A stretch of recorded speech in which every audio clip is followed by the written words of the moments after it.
So ayun na nga guys, kaka-release lang ng bagong trailer at visual image para sa Black Clover Season 5. Makikita natin si Asta in his black form, and grabe, ang angas ng itsura niya dito. Eto na daw yung magiging final look niya sa bagong season ng anime. Now kung hindi nyo pa alam, magiging seasonal na ang Black Clover anime. Ibig sabihin, most likely around 12-24 na episodes lang per season, hindi na yung weekly na walang break.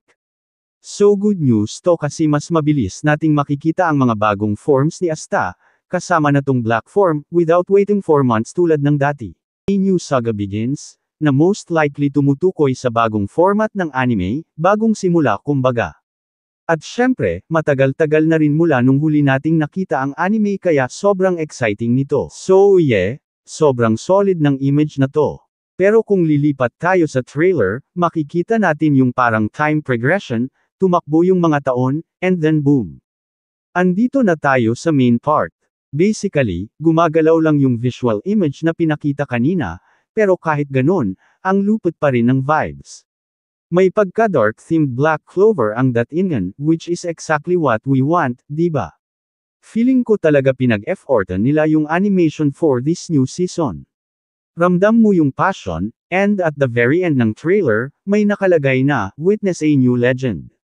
Ang lakas ng dating, mga ka-Black Clover. So ayun na nga guys, yun na yung buong trailer.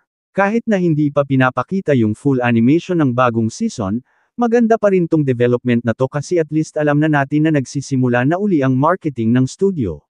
Unlike before na halos wala tayong naririnig, ngayon mukhang sunod-sunod na ang updates. Anyway, ayun lang muna for now. Quick video lang to kasi kakalabas lang din ng news.